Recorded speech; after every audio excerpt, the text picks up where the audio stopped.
While we're all still waiting for the highly anticipated Sony FX3 II, Sony seems to be keeping us on hold, and not in the way we expected. Instead of a true successor to the FX3 series, Sony surprised everyone by dropping not one, but two new FX line cameras in just a month, the Sony FX3a and the Sony FX2. On one hand, you have the FX3a, a refined version of a proven cinema favorite. On the other hand, there's the FX2, boasting new tech and higher resolution. So, with both now on the table, the question is, which one should you get?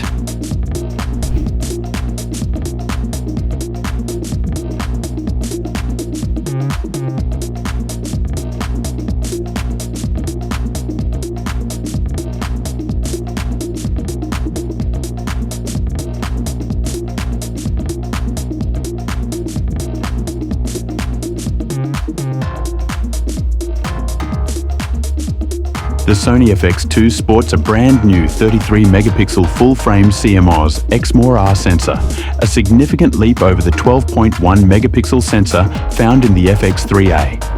Higher resolution offers sharper visuals and greater flexibility for cropping in post-production, benefiting documentaries and commercials.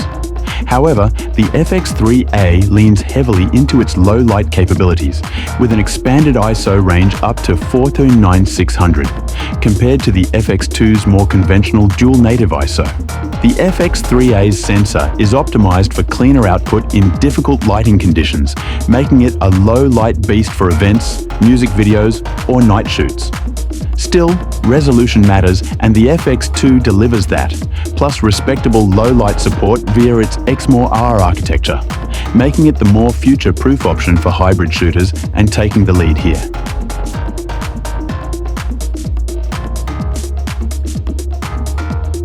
Both cameras offer UHD 4K recording, but the way they handle high frame rates is a point of distinction.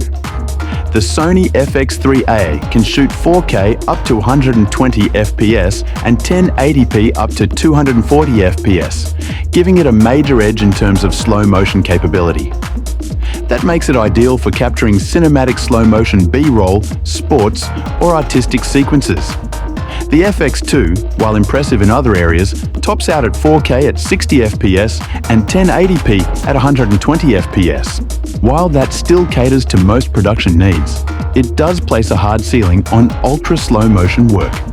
Sony FX3a wins here for its higher frame rate options are a must for creative flexibility in video.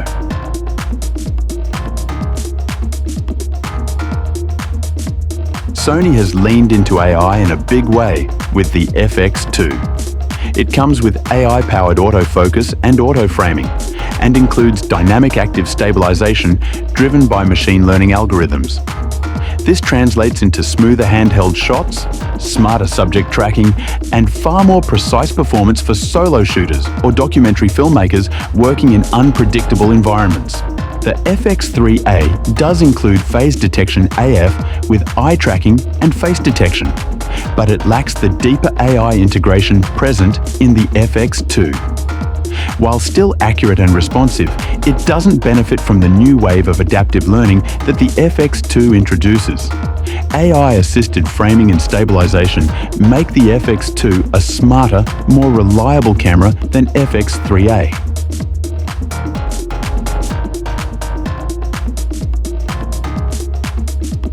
Both the FX2 and FX3a offer 15+ stops of dynamic range and support for S-Cinetone, S-Log3, and HLG color profiles, making them equally capable of retaining highlights and shadow detail in high-contrast scenes.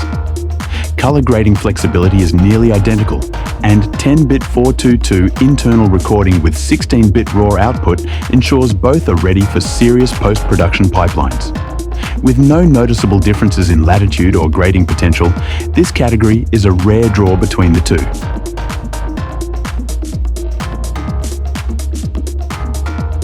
The FX3a was designed from the ground up as a compact, cage-free cinema camera with threaded mounting points, a detachable dual XLR handle, and a layout aimed at one-man band shooters. It's lightweight, rugged, and ready for gimbal or drone use without extra rigging. The FX2, while still compact, brings back a 3.68 million dot OLED EVF with 90-degree tilt, a huge improvement for those who value composition through a viewfinder, especially outdoors. But it lacks the integrated XLR top handle that gives the FX3e a significant advantage for quick audio setup in field recording scenarios.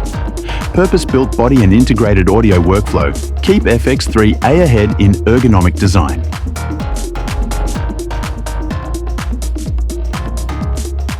Let's not ignore the fact that many filmmakers still shoot stills. Here, the FX2 dominates. Its 33-megapixel sensor allows for high-resolution photography, suitable for everything from production stills to promotional images. The ability to shoot stills in S-Log3 also offers unique creative flexibility. On the flip side, the FX3a's 12.1-megapixel sensor is clearly video first, making it less suitable for hybrid creators who also need high-quality stills without carrying a separate camera.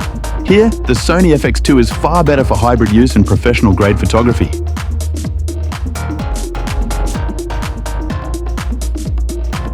With dynamic active AI-based stabilization, the FX2 elevates handheld shooting.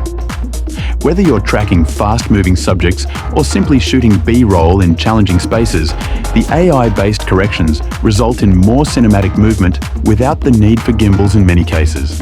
The FX3a has traditional active stabilization, which works well but doesn't benefit from the added intelligence and real-time adaptability of the FX2. Sony FX2's smarter stabilization makes a practical difference in real-world shoots and gives it an upper hand here.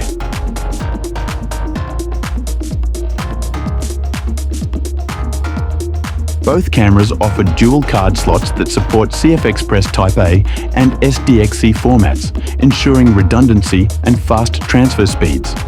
However, when it comes to live streaming and wireless connectivity, the FX2 pulls ahead. It supports 2.4 by 5 GHz Wi-Fi with native 4K live streaming capabilities built in.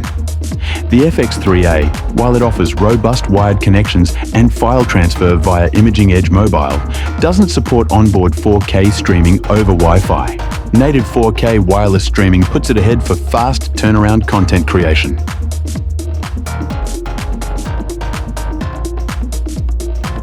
This is where the FX3a strikes back hard. It comes bundled with a dual XLR TRS audio handle, giving users direct access to high-end audio inputs without requiring external recorders or interfaces. This is essential for interviews, narrative work, and documentaries where clean audio is as critical as video. The FX2, while versatile, lacks such an integrated handle and instead relies on optional accessories or on-body audio solutions. Built-in XLR handle provides a smoother, more professional audio setup and edges out FX2.